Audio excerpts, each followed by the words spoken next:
하나님 말씀은 사도행전 5장 1절로 11절 신약성경 194쪽에 있습니다. 한 절씩 교독합니다. 아나니아라는 사람이 그의 아내 삽비라와 더불어 소유를 팔아 그 값에서 얼마를 감춤해 그 아내도 알더라. 얼마만 가져다가 사도들의 발 앞에 두니 베드로가 이르되 아나니아야 어찌하여 사단이 내 마음에 가득하여 내가 성령을 속이고 땅값 얼마를 감추었느냐. 땅이 그대로 있을 때에는 내 땅이 아니며 판 후에도 내 마음대로 할 수가 없더냐. 어찌하여 이 일을 내 마음에 두었느냐. 사람에게 거짓말한 것이 아니요 하나님께로다. 아나니아가 이 말을 듣고 엎드러져 혼이 떠나니 이 일을 듣는 사람이 다 크게 두려워하더라. 젊은 사람들이 일어나 시신을 싸고 메고 나가 장사하니라. 3시간쯤 지나 그의 아내가 그 일어난 일을 알지 못하고 들어오니 베드로가 이르되 그 땅 판값이 이것뿐이냐 내게 말하라 하니 이르되 예 이것뿐이라 하더라. 베드로가 이르되 너희가 어찌 함께 꾀하여 주의 영을 시험하려 하느냐. 보라 내 남편을 장사하고 오는 사람들의 발이 문 앞에 이르렀으니 또 너를 메어 내가리라 하니 곧 그가 베드로의 발 앞에 엎드러져 혼이 떠나는지라.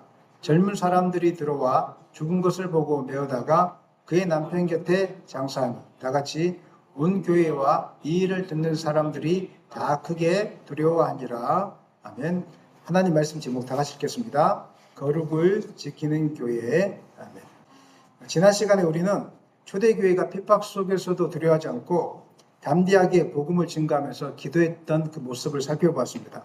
그 결과 초대교회는 놀라운 부흥을 이루었는데요. 제가 뛰어넘어갔지만 사도행전 2장과 비슷하기 때문에 뛰어넘어갔지만 사도행전 4장 32절로 37절에 보면은 성도들이 한 마음과 한 뜻이 되어져서 물건을 서로 통용하고 자신의 재물조차 내어놓고 조금도 자기 것이라 하지 않았습니다. 특별히 구브로 출신 레인 바나바는 밭을 팔아서 그 돈을 사도들의 발 앞에 두고서 참된 사랑과 순종의 헌신을 보여준 장면을 이제 앞절에서 기록되고 있습니다. 그러나 성경은 우리에게 중요한 사실 한 가지를 보여주고 있는데 성령의 충만함과 교회의 부흥의 순간에도 여전히 사단은 역사하고 있다. 교회를 무너뜨리게 하려고 여전히 역사하고 있다. 우리에게 적용하면 우리가 믿음이 잘 자라나려고 할 때 그때 사단은 반드시 우리 가운데 역사해서 틈탄다. 이 이야기를 오늘 본문에서 지금 하고 있는 것입니다. 오늘 본문에 등장하는 아나니아와 삽비라 사건이 바로 이제 교회를 흔드는 사단의 역사라고 이제 볼 수 있습니다. 사도행전 5장 1절을 읽겠습니다. 아나니아라는 사람이 그의 아내 삽비라와 더불어 소유를 팔아. 이 부분은 믿음의 사람이었던 것은 틀림없습니다. 왜냐하면 이름부터 아름답습니다. 아나니아라는 이름은 하나님의 은혜라는 이름입니다. 굉장히 좋죠. 삽비라라는 이름은 아름답다라는 뜻을 갖고 있습니다. 믿음의 가정, 유대교의 그 믿음의 가정에서 자라났던 사람이면 틀림없을 것입니다. 귀한 존재로 자라났을 것입니다. 성령이 교회 가운데 임하자 성도들은 감동을 받아서 자기 재산을 내어놓기 시작했습니다. 이런 분위기 속에서 본인들도 우리도 안 내어놓으면 안 될 것 같다. 이런 분위기가 형성되었던 것 같습니다. 그래서 우리도 한번 해보자 하면서 따라했던 것 같습니다. 사실 자기의 소유를 내어놓는다는 것은 쉬운 일은 아닙니다. 어려운 일 중에 하나입니다. 그래서 사람들이 믿음의 초기나 청소년기에 주님 앞에 헌신을 고백하다가 마무리할 때 망가지는 이유는 물질의 시험 앞에서 무너지기 때문에 그렇습니다. 영적인 지도자든지 일반 평신도든지 다 똑같습니다. 마지막에 무너지는 것은 결국은 물질입니다. 여러분들이 물질에 있어서 깨어있기를 원합니다. 제가 사도행전 2장 44절, 45절 십자가를 통과한 교회라는 제목으로 설교를 한 적이 있습니다. 그때 이 부분에 대해서 한 번 언급해 줬는데 십자가를 통과한 성도들이 현실적으로 마주하는 그 도전이 있습니다. 그 도전이 무엇입니까? 바로 물질에 대한 도전입니다. 물질에 대해서 거듭나지 않으면 평생 동안 믿음이 자라나지 않습니다. 그리고 사단의 종이 될 것입니다. 뿐만 아니라 하나님께서 베풀어 주시는 풍성한 은혜를 누리지 못하게 될 것입니다. 오늘 우리가 예수님을 주인으로 모시고 살아가려고 할 때 사단이 가장 많이 미혹해 오는 것이 바로 물질이라는 것입니다. 누가 하나님이냐, 물질이냐, 하나님이냐, 이 두 가지를 가지고 우리 마음속에서는 평생 동안 싸움이 이루어집니다. 어떨 때는 하나님이 나의 주인이라고 이야기하지만 또 어떨 때는 물질이 나의 주인이라고 이렇게 하는 경우들이 우리 가운데 계속적으로 반복적으로 일어나고 있습니다. 그래서 예수님께서는 이렇게 말씀하셨습니다. 너희가 하나님과 재물을 겸하여 섬기지 못하니라. 재물이 악해서가 아니라 타락한 인간의 마음이 할 수만 있으면 재물을 하나님으로 삼으려고 하기 때문에 마음의 안정감을 주고 미래에 대한 보장을 주기 때문에 우리는 재물에 대한 욕심을 버리지 못하는 것입니다. 하지만 기억해야 될 것은 물질은 하나님을 섬기는 도구이지 그 자체가 인생을 살아가는 목적이 되어서는 안 된다는 것입니다. 오늘날 그 물질을 목적으로 삼다가 망가지는 분들이 너무 많이 있습니다. 마지막에 가정도 무너지고 부모와 자녀와의 관계도 무너지고 자녀와 자녀 사이, 형제들, 자매들 사이에도 다 무너지고 이런 일들은 비일비재하게 많이 있습니다. 우리가 오픈되지 않아서 그렇지 대부분의 가정들이 이런 문제를 안고 살아가고 있습니다. 왜 그러냐면 돈이 목적이 되었기 때문에 그런 것입니다.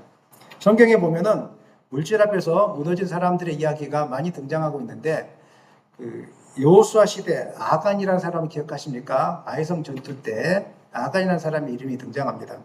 하나님이 아무것도 취하지 말라고 했는데 아간이라는 사람은 그곳에서 욕심을 부려서 자기의 것을 따로 훔쳐놨습니다. 그렇기 때문에 하나님이 이제 이걸 아시고 이스라엘 전체를 위험에 빠뜨리게 되는 첫 번째 아이성이 전투에서 실패하게 되는 그런 불행을 낳았다는 것입니다. 예수님 공생의 시기에 부자 청년을 여러분 기억하실 것입니다. 어려서부터 율법을 잘 지켰습니다.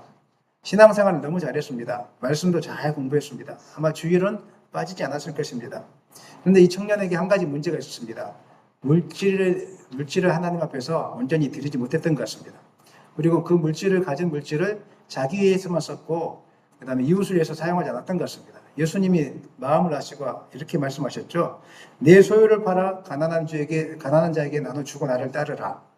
그러니까 이게 덫이 딱 걸려서 넘어가지 못하고 예수님을 피해서 도망가 버린 근심하여 떠나는 사건이 기록되어 있습니다. 그것뿐입니까?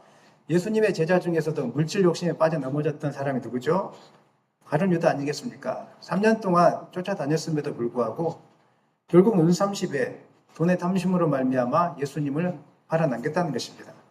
예수님 곁에서 따라다녔던 3년 동안이나 따라다녔던 가룟 유다도 이렇게 될 텐데 저와 여러분은 넘어지는 것 일도 아니지 않겠습니까? 그 이야기를 지금 오늘 우리에게 하고 있는 것입니다. 이처럼 부자는 부자대로 가난한 사람은 가난한 사람대로 물질에 대한 탐심을 버리기가 쉽지 않은 것입니다. 그래서 사단이 오늘날 교회와 우리 개인의 신앙을 무너뜨리려고 할 때 가장 많이 역사하는 것이 바로 물질에 대한 부분입니다. 그런데도 이 부분은 자기의 소유를 팔았습니다. 대단한 믿음 아니겠습니까? 정말 대단한 믿음이 아닐 수 없습니다. 문제는 여기까지는 괜찮지만 그 뒤에 일어났습니다. 믿음대로 소유를 팔았는데 그것을 내어놓는 과정 속에서 아깝다는 생각이 들었던 것 같습니다. 그래서 다 내어놓지 못했습니다. 5장 2절 말씀을 읽겠습니다. 그 값에서 얼마를 감춤해 그 안에도 알더라. 얼마만 가져다가 사도들의 발 앞에 두니. 성령이 충만하게 역사하니까 물질이 누구 것이냐 하니까 주님의 것입니다. 제 추측입니다. 아마 그렇게 했을 것입니다. 너의 인생 누구 것이냐 그러니까 주님의 것입니다. 하면서 찬양했을 것입니다.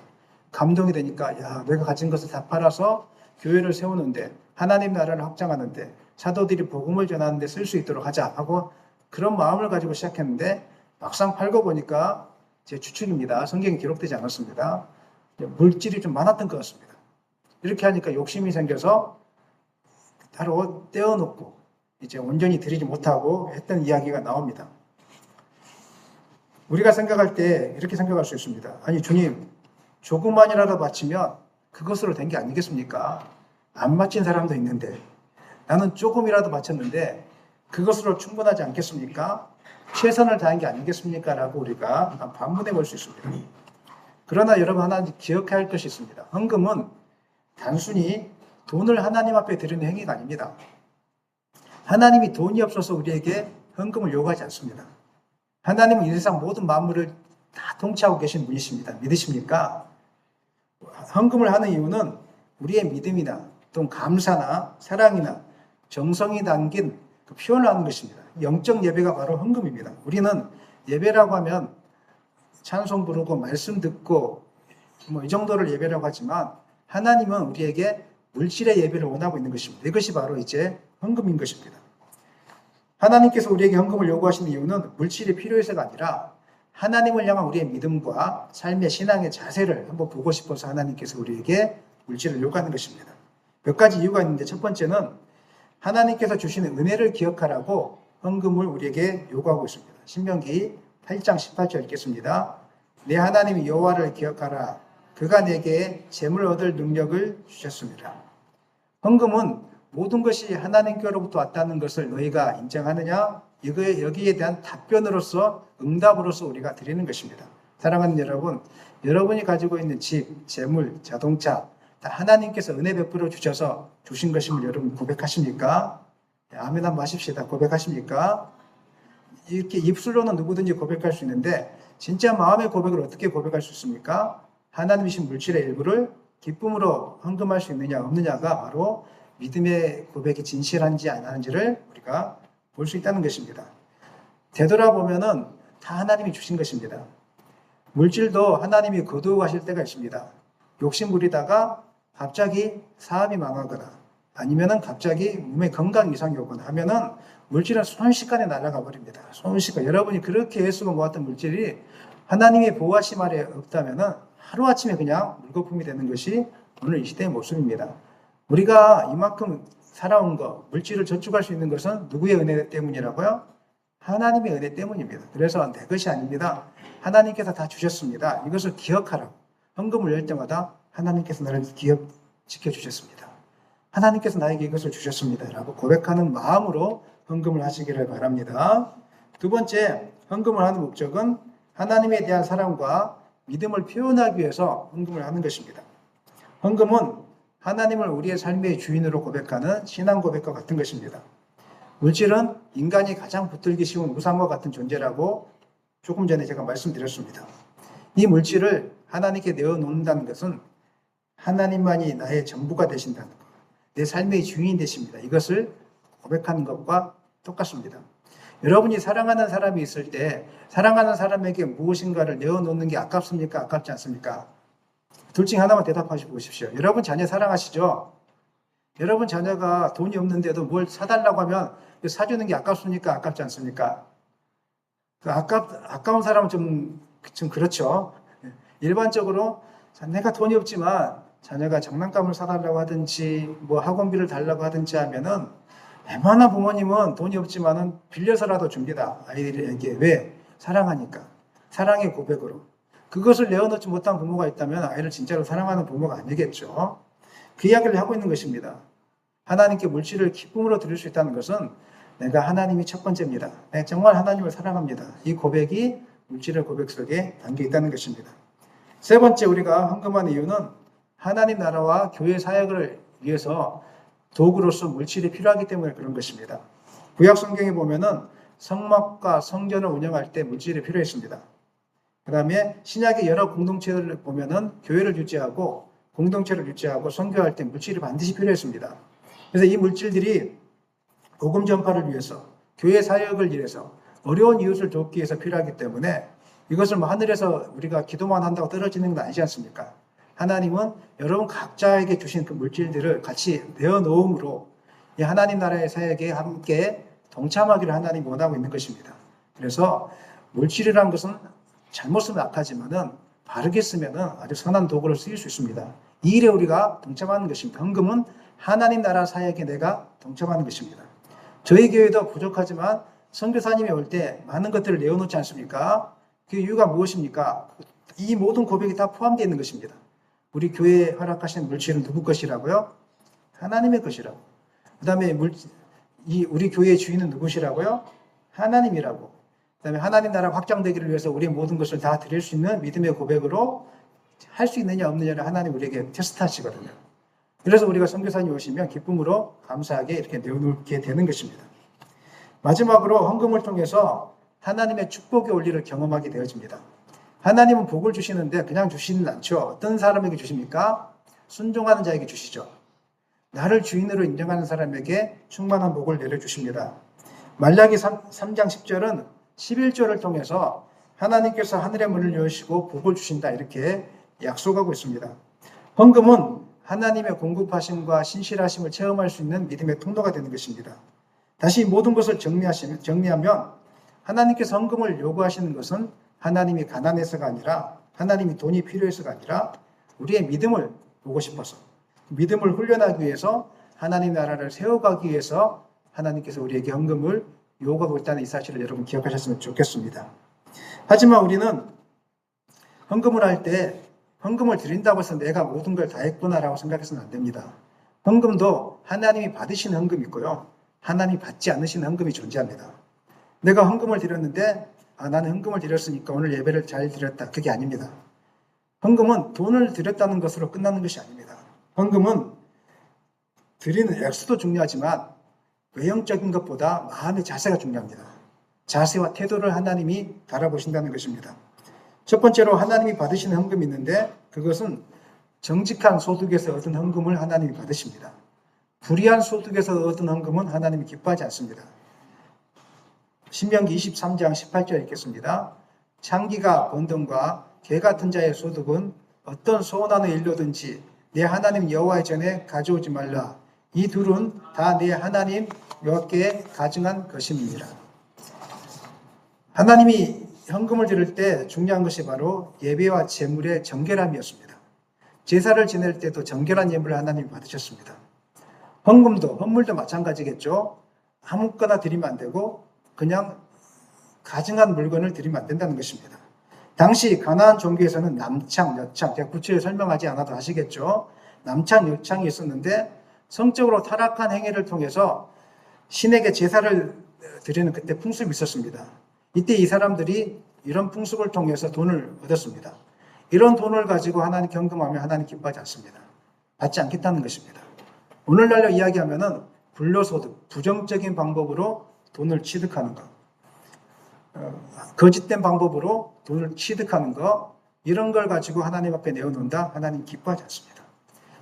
우리는 여기서 사장님이 안 계시지만 조그마한 기업을 운영하시는 사장님이 계시다면 직원들을 복지를 해주지도 않고 이주 노동자들을 함부로 하면서 그 돈으로 교회가 무슨 일을 할 때마다 큰 헌금 내어놓는다면 그 하나님 기뻐하시겠습니까? 안 기뻐하시겠습니까? 안 기뻐한다는 것입니다. 그런 헌금은 하나님이 받지도 않는다는 것입니다. 사람들 앞에서는 큰 헌금했구나라고 생각할지 모르겠지만 아나니아와 삽비라 같은 헌금을 하나님께 드리고 있는 거기 때문에 하나님이 받지 않는 것입니다. 두 번째, 하나님이 받으신 헌금은 삶에 합당한 열매가 있어야지 하나님이 그 헌금을 받으십니다. 이사야서 1장 읽겠습니다. 너희가 손을 펼 때에 내가 내 눈을 너희에게서 가리고 너희가 많이 기도할지라도 내가 듣지 아니하리니 이는 너희의 손에 피가 가득함이라. 유대인들은 기도할 때 두 손을 들고 기도했습니다. 하늘을 향해서. 그런데 하나님께서 이 백성들이 이렇게 두 손을 들고 간절히 기도할지라도 그 기도에 응답하지 않겠다고 선언하십니다. 왜냐하면 그 이스라엘 백성들이 약한 자에게는 강하게 하고 강한 자에게는 약하게 굴복하고 사회적 약자를 돌보지 않고 이런 상태에서 예물을 드리고 와서 기도했기 때문에 삶 속에서는 불순종이 가득한데 교회에 나오면 거룩한 척했기 때문에 하나님 그 예물을 안 받겠다는 것입니다. 너희들이 아무리 많은 예물을 가져와 봐라. 삶 속에서는 온갖 불의를 행하고 하나님께 나오지도 않고 약자를 돌보지도 않고 하나님 나라에 관심도 없으면서 그 헌금을 드리는 거 내가 받지 않겠다라고 이야기하는 것입니다. 헌금은 삶의 열매에 대한 고백과 함께 드려져야 되는 것입니다. 하나님, 내가 일주일 동안 하나님이 주신 시간과 어떤 환경 속에서 내가 믿음으로 잘 지내다 봤습니다. 이 모든 시간들과 사람들과 관계들이 다 하나님의 것인데 내가 이렇게 수고함으로 하나님 앞에 나왔고 이 모든 것이 하나님의 은혜였습니다. 이렇게 하면서 삶의 고백을 통해서 그리고 삶 속에서 가난한 이웃을 돌보고 이렇게 기도하다가 나왔을 때 드린 헌금을 하나님이 기쁨으로 받는다는 것입니다. 세 번째로는 헌금은 마음, 꼭 중심이 담겨 있어야 되는 것입니다. 예수님은 바리새인들이 11절을 철저히 지키면서도 정의와 긍휼과 믿음을 저버리는 것에 대해서 책망하셨습니다. 마태복음 23장 23절 읽겠습니다. 바에서 진저 몇 시간을 서기관들과 바리새인들이여 너희가 박하와 회양과 근처의 11조는 들이되 율법에 더 중한 바 정의와 긍휼과 믿음은 저버렸도다. 그러나 이것도 행하고 저것도 버리지 말아야 할지니라. 이 말씀은 11조를 하지 말아라 이런 뜻은 아닙니다. 그 당시 바리새인들은 율법을 아주 세밀하게 세세하게 지키려고 하는 그런 모습들이 존재했습니다. 심지어는 아주 작은 채소까지로 11조를 바치려고 했습니다. 얼마나 본받을 만합니까? 하나님 앞에서. 본받을 만하려고 하여 11조를 지키는 것입니다. 겉으로는 보기에는 철저한 신앙행위 같았습니다. 야, 저분은 배추 한 개 한 포기 사도 그 중에 하나, 이파리를 하나 떼서 11조를 드리려고 하는 겁니다. 하지만 과시하려고 하는 모습이었습니다. 실상은 하나님께 마음을 다해서 드리는 모습이 아니라 사람들이 그렇게 하니까 나도 그 정도는 해야 되겠다. 이렇게 해서 과시하려고 드렸다는 것입니다. 하나님이 헌금을 하라고 하는 것, 11조를 하라고 하는 이유는 무엇입니까? 그 안에 하나님의 사랑과 긍휼이 포함되어 있는 것이죠. 내가 이 헌금을 드림으로 하나님 나라를 위해서 사용되어지고 이 헌금을 드림으로 또 어려운 이웃을 도와내고 이런 마음으로 하는 것이죠. 근데 이런 마음 없이 그냥 내가 드리면 되었다고. 이 사람들은 또 어떻게 했습니까? 돈을 아끼려고 11조는 하나님께 드렸어요. 그런데 부모를 섬기지 않았어요. 예수님 그것도 야단치지 않습니까? 부모를 잘 섬기지도 않으면서 11조만 갖다 바치는 거 하나님 기뻐하지 않는다는 것입니다. 마음이 없는 거, 외식을 하고 형식적으로 사람들 눈치 보면서 하는 헌금 하나님 절대 기뻐하지 않습니다. 헌금은 마음을 다해서 하나님 그 한 영혼을 사랑하는 마음으로 또 교회를 사랑하는 마음으로 하나님을 사랑하는 마음으로 이런 마음으로 여러분 하나님 앞에 진실하게 드릴 수 있기를 간절히 축원합니다. 헌금은 미리 준비하셔야 됩니다. 그것이 바로 마음을 드리는 것입니다. 쓰고 남은 거 대충 형식적으로 예배 시간에 드리는 거 하나님 기뻐하지 않습니다. 쓰고 남는 것이 아니라 한 달 생활비 중에 일정액을 띄워놓고 이건 하나님의 것입니다. 이건 내가 손댈 수 없는 것입니다. 띄워놓고 하는 것이지 다 쓰고 나서 나머지 부스러기를 주면서 하나님 이번 달은 제가 돈이 좀 모자라니까 이것밖에 못 드리겠습니다. 이거 하나님 기뻐하지 않습니다. 마음이 없다는 것입니다. 내가 안 받으려한다 이렇게 하는 것입니다. 그래서 헌금은 믿음과 관련되어 있기 때문에 돈의 문제가 아닙니다. 마음의 자세, 믿음의 자세가 관련되어 있고 바른 헌금을 했을 때 어떻게 됩니까? 하나님의 복을 여러분이 받아 누릴 수가 있는 것입니다. 복받기 헌금하는 게 아닙니다. 우리의 믿음이 자라나고 하나님과의 관계가 회복되는 것입니다. 믿음의 아주 중요한 통로가 바로 이 물질, 헌금에 있다는 이 사실을 기억하시길 바랍니다. 그런데 아나니와 삽비라는 이 헌금 정신을 알지를 못했습니다. 옆에서 하니까 따라하다가 그 가운데 따라하려고 하니까 차마 이것까지는 못할 것 같아가지고 수도 하긴 해야 될 텐데 하면서 이제 그 중에 온전히 드리지 못하고 하나님이 성령을 통해서 주신 그 마음을 온전히 드리지 못하고 절제시켜버리고 뒤에 그 이유는 나옵니다만은 시키고 온전하게 드리지 못함으로 헌금의 정신을 이변했기 때문에 하나님이 기뻐하지 않았다는 것입니다. 이 헌금을 받지 않으셨고 아나니아가 첫 번째로 죽임을 당하게 되어집니다. 두 번째, 아나니아와 삽비라가 큰 물질을 드렸음에도 불구하고 하나님의 심판을 받았던 이유는 그들이 사단의 속임에 넘어가서 거짓을 행했기 때문입니다. 오늘 본문은 이것을 핵심적으로 사실은 다루고 있습니다. 3절, 4절 읽겠습니다. 베드로가 이르되 아나니아야 어찌하여 사단이 내 마음에 가득하여 내가 성령을 속이고 땅값 얼마를 감추었느냐. 땅이 그대로 있을 때에는 내 땅이 아니며 한 후에도 내 마음대로 할 수가 없더냐. 어찌하여 이를 내 마음에 두었느냐. 사람에게 거짓말하는 것이 아니요 하나님께로다. 오늘 3절 4절에 등장하는 중요한 단어가 있습니다. 사단이 가득하여 속이고 그 다음에 4절 보니까 사람에게 거짓말한 것이 아니요 누구에게 한 것이라고요? 하나님에게 거짓말했다고 이야기하고 있습니다. 베드로의 책망 속에는 이 사건의 진정한 배후가 나타나는데 그것은 사단이 가득한 것입니다. 베드로의 말은 아나니아의 단순한 실수가 아니라 이미 아나니아 마음속에 누가 들어왔다는 것입니까? 사단이 들어와 있었다는 것입니다. 사단의 유혹이 진즉부터 이미 틈타고 있었습니다. 또 아나니아와 삽비라 마음속에는 사단이 틈타서 형식적인 예배를 드리거나 아니면 그 가운데서 인정받고 싶은 그 앞구절에는 누가 등장합니까? 바나바가 등장하지 않습니까? 바나바를 보면서 내가 바나바보다 더 높아져야 될 것 같은 이런 마음도 시기하는 마음도 있었을지도 모릅니다. 어떤 학자들은 또 그렇게 보는 분들도 계시더라고요. 근데 제가 성경에 나와 있지 않기 때문에 알 수는 없습니다. 이런 시기 속에서 이제 질투 속에서 헌금을 드렸을 수도 있습니다.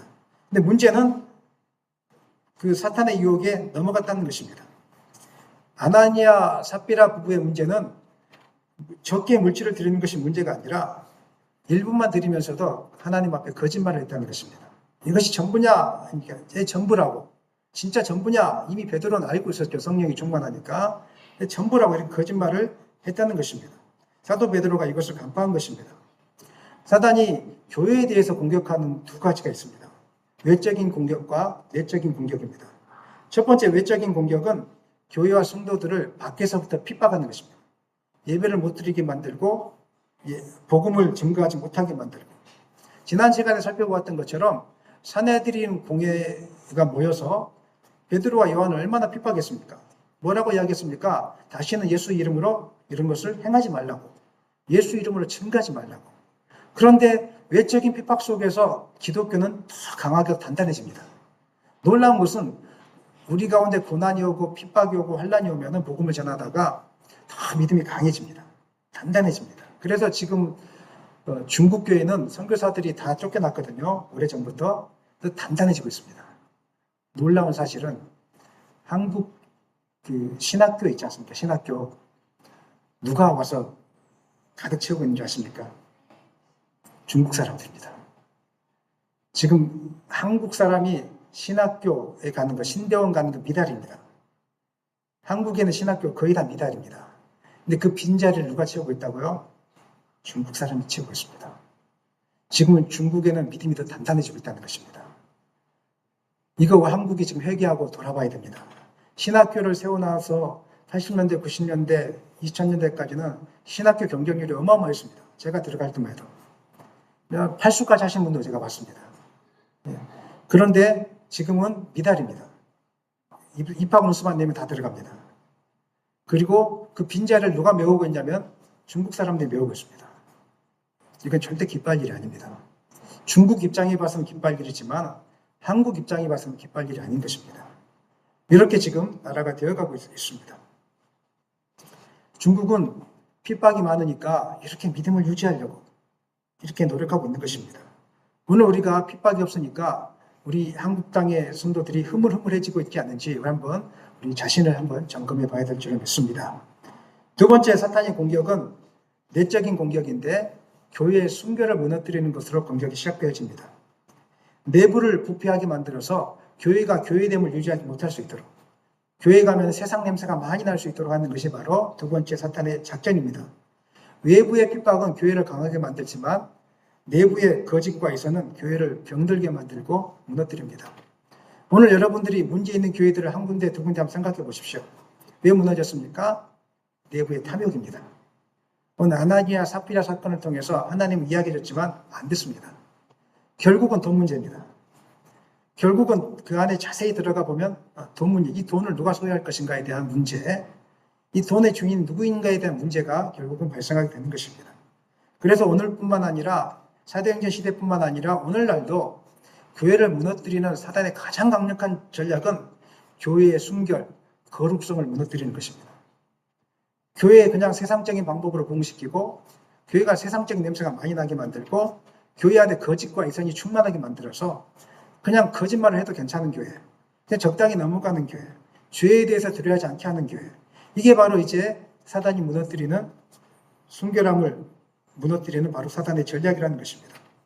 사단은 이 사실을 너무 잘 알고 있었습니다. 바리새인들과 유대 종교 지도자들이 예수님을 배반했던 이유가 무엇이었습니까? 내부의 부패, 돈 때문에 다 부패하게 만들었습니다. 위선으로 다 충만하게 만들고 광장에 나와서는 긴 옷을 입고 광장에 나와서는 거룩한 척하고 그 다음에 성경을 많이 암송하면서 거룩한 척했지만 속은 썩어서 결국은 어떻게 하면 성도들이 돈을 빼먹을까? 여기에만 관심이 가져 있다는 것입니다. 어떻게 하면 이 땅의 부를 많이 누릴까? 이렇게 하다가 예수님의 책망을 많이 받았다는 것입니다. 외식하는 자여, 이렇게 책망을 받았습니다. 아나니아 삽비라 부부가 바로 이런 사탄의 계략에 넘어진 것입니다. 한순간의 유혹으로 넘어졌던 것이 아니라 이미 그들 마음속에는 돈에 대한 탐심이 가득했기 때문에 그냥 넘어지게 된 것입니다. 그래서 베드로가 거짓과 이선의 문제를 지적하고 있는데 4절 말씀 다시 읽겠습니다. 땅이 그대로 있을 때에는 내 땅이 아니며 한 후에도 내 마음대로 할 수가 없더냐. 어찌하여 이를 내 마음속에 두었느냐. 사람에게 거짓말한 것이 아니오 하나님께로다. 베드로는 아나니아와 삽비라 부부에게 뭐라고 이야기합니까? 이 땅은 처음부터 하나님의 것이었다. 그런데 너희들은 무엇이 잘못됐냐면 이것을 내 것이라고 여긴 것이 잘못이다. 처음부터. 그리고 팔았으면 그것을 너희들 마음대로 할 수가 없는 것인데 하나님께 드리기로 작정했으면 너희들 마음대로 할 수 없는 것인데 또다시 그 마음속에 탐심이 들어가서 너희 것처럼 또 다시 쪼개서 이렇게 하는 것 자체가 잘못된 것이다. 이렇게 말씀하고 있는 것입니다. 아나니아 삽비라 부부는 일부러 드렸으면서도 마치 전부를 드린 것처럼 거짓말로 속였던 것입니다. 초대교회 공동체가 이루어지면서 이제 초창기 아니겠습니까? 부흥이 이루어지고 순결한 공동체가 돼가면서 이것은 큰 중대한 죄악이었습니다. 교회의 거룩함을 해치는 중대한 죄악이었습니다. 그래서 하나님이 두 사람을 한순간에 하늘나라로 데려가 버린 것입니다. 오늘 아나니아 삽비라 부부를 보면서 이분들이 지옥 같다라고 우리가 평가해서는 안 됩니다. 하나님이 교회의 순결을 유지하기 위해서 빨리 생명을 데려가는 게 낫겠다 싶어서 생명을 먼저 앗아간 것이지 경각심을 교회에 심어주기 위해서 이 모습을 보면서 지옥 같다라고 우리가 쉽게 평가할 수는 없다는 이 사실을 그 이상을 넘어가지 않았으면 좋겠습니다. 아나니아 삽비라 부부가 그 혼이 다 떠나가는 심판을 받았습니다. 오늘 이 말씀 들으니까 무섭죠? 굉장히 걱정되시죠, 지금? 그렇죠? 막 심장이 불컹불컹 하시죠? 만약에 이 아나니아 삽비라 일이 현대 교회에 일어난다면 오늘날 교회당에 살아남을 사람은 아무도 없을 것입니다. 다 이렇게 혼이 떠나가야 될 정상일 것입니다. 그러나 하나님 오늘날 그렇게 하지 않습니다. 왜 그렇게 하지 않습니까? 이제는 율법의 시대가 끝났고 은혜의 시대가 되었기 때문에 하나님 이렇게 생명의 심판으로 이렇게 다가가지는 않습니다.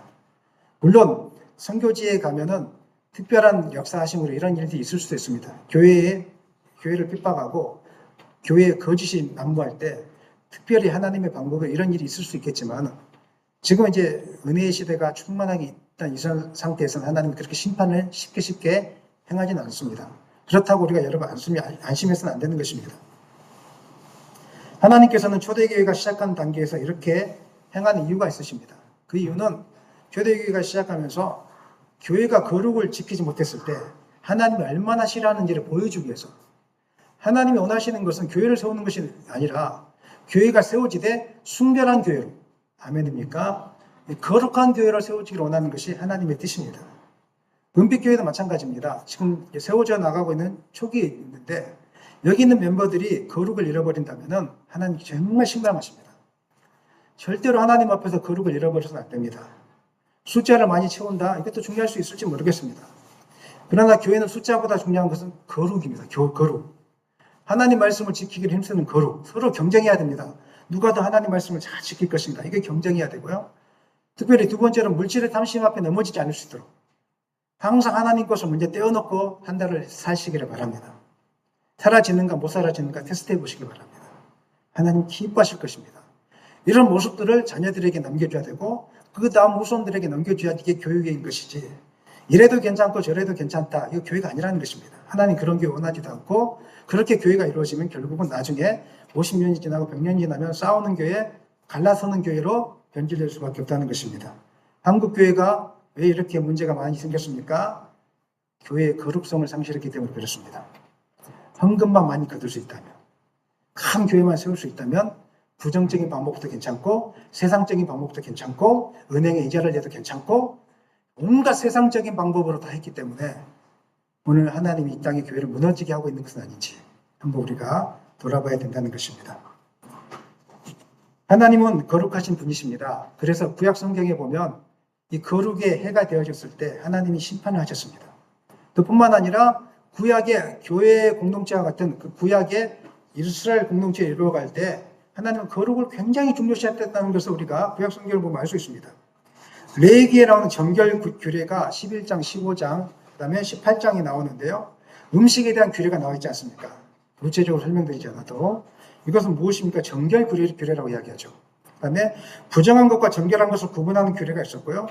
근친혼을 금하고 의복과 모모에 대한 규례들도 있었습니다. 이것이 무엇입니까? 나 하나님은 거룩한 하나님이라. 거룩하지 않는 백성을 내가 기뻐하지 않는다는 것이죠. 나병 환자에 대한 규례가 나오는데 나병 환자에 대한 규례를 해석할 때 단순히 전염병이 퍼지지 않게 하기 위해서 물론 그것도 있을 수 있겠지만 중심은 그것이 아닙니다. 육신조차도 하나님은 정결하기를 원했던 것입니다. 이스라엘 공동체가 육신이든지 영적인 것이든지 거룩에서 손상을 입는 걸 하나님이 기뻐하지 않았다는 것입니다. 그 다음에 가나안 땅에 들어가기 전에 여리고성 점령을 앞두고 하나님 또 무엇을 행하게 하셨습니까?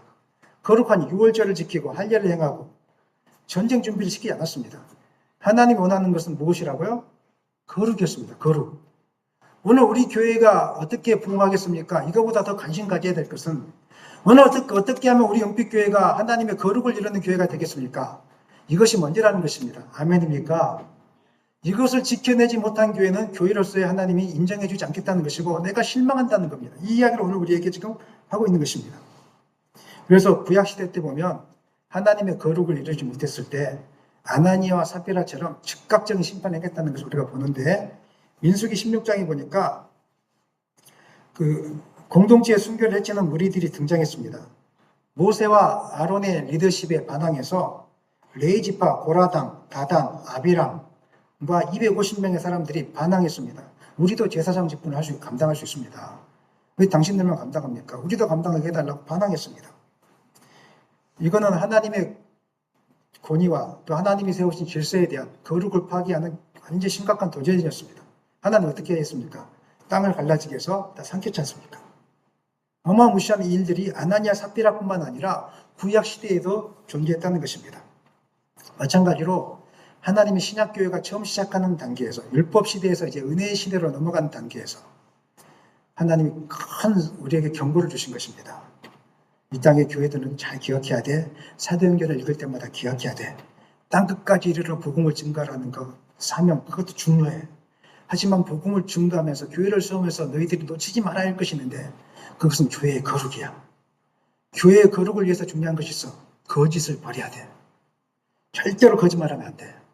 하나님 앞에서 뭘 하겠다고 해놓고 못하는 거 없는지 한번 돌아보시길 바랍니다.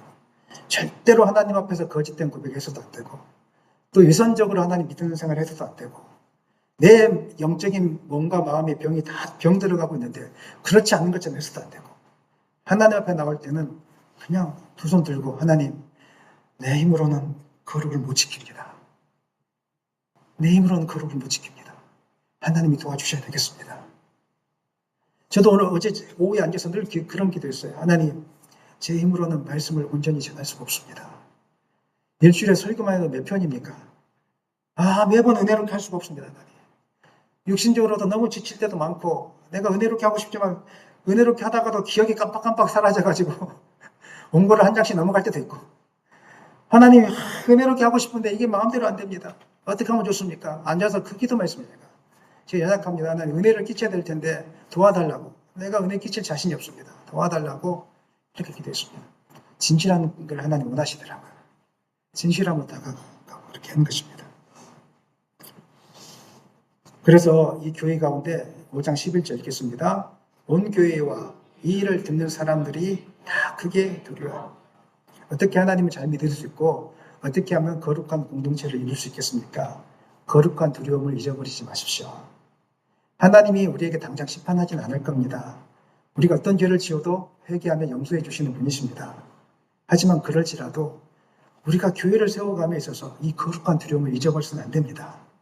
하나님 위해 사도행전 5장 11절에 다 크게 두려워한 일, 앞에서는 막 좋아하고 막 나누고 이런 일을 기록하다가 11절에서 5장 11절에서 다 크게 두려워하니라 이 말씀을 기록해 놓았겠습니까? 부흥했을 때, 더 좋을 때 조심하라는 것입니다. 모든 일들이 잘 될 때 너희들이 브레이크가 하나 필요해. 그것은 거룩한 두려움을 갖는 것이야. 아멘입니까? 거룩한 두려움을 잊어버리지 마시기 바랍니다. 말씀 마무리하겠습니다. 사실 아나니아 삽비라 사건은 성경을 읽는 모든 사람에게 충격적인 사건입니다. 이 부분은 구체적으로 해석하기도 싫고 대충 그냥 넘어가고 싶은 부분이기도 합니다. 솔직히 그러합니다. 하지만 이 사건에서 우리는 하나님의 음성을 들어야 되는 것입니다. 교회는 거짓이 아닌 거룩과 진리 위에 세워져야 된다는 것을 하나님 우리에게 말씀하고 있습니다. 하나님이 원하시는 교회의 본질은 바로 거룩을 추구하는 것이고 거룩을 끝까지 지켜나가는 것입니다. 세상의 방법으로는 얼마든지 교회를 세워나갈 수 있습니다. 하지만 하나님은 불의한 방법으로 부정적인 돈으로 교회를 세워나가는 것을 기뻐하지 않습니다. 부패한 공동체가 교회를 크게만 세워나가는 거 기뻐하지 않습니다. 교회 안에 싸움이 가득하면서 찬양팀을 비롯한 화려한 예배와 형태로 나가는 거 하나님 절대 기뻐하지 않습니다. 교회가 숫자적으로 성장하거나 건물을 크게 지었다고 할지라도 그 안에 거짓과 이상이 가득하다면 하나님 기뻐하지 않습니다. 우리 교회 안에 여러분의 믿음 안에 부패하고 타락한 모습이 남아있지 않는지 한번 돌아보시기를 소망합니다. 지금 이 말씀을 우리에게 주신 이유는 지금부터 점검해야 돼 이런 사인으로 여러분 받으셨으면 좋겠습니다. 지금까지도 잘 해오셨지만 더 경각심을 가지고 이런 믿음의 거룩함, 순수함을 지켜나갈 수 있기를 예수님의 이름으로 간절히 축원합니다. 반대로 하나님이 기뻐하지 않으시는 것은 하나님께서 원하실 때 하나님께 드리는 것을 인색한 성도들이 모이는 공동체 하나님 절대 기뻐하지 않습니다. 물질은 하나님의 것이고 제가 조금 전에 다 말씀드렸지만 헌금에 대한 중요한 자세와 태도가 중요합니다. 하나님이 원하실 때 여러분 기쁨으로 자기의 것들을 내어놓을 수 있기를 소망합니다. 공동체가 필요를 여길 때 기쁨으로 나의 것을 내어놓을 수 있기를 소망합니다. 오늘 우리가 이루어 나가야 될 공동체는 복음이 능력 있게 역사하도록 만드는 교회입니다. 믿으십니까? 하지만 그것과 더불어 더 중요한 것은 거룩한 교회를 이루어가는 것입니다. 거짓은 사탄이 들어오기 아주 좋은 통로가 될 것입니다. 어떤 상황 속에서도 절대 거짓말하지 않기를 원합니다. 절대 핑계대지 않기를 원합니다. 못하는 것은 못한다고 말씀하시고 할 수 있는 것은 할 수 있다고 말씀하시고 하나님 앞에 절대 거짓말해서는 안 되는 것입니다. 누군가의 거짓말 하나가 큰 뚝을 무너뜨리는 조그마한 구멍이 될 수 있기 때문에 그런 것입니다. 진실해야 됩니다. 정직해야 됩니다. 그 진실함과 정직함의 중심에 첫 번째 시험대가 무엇이라고요? 헌금에 달려 있습니다. 물질에 달려 있습니다.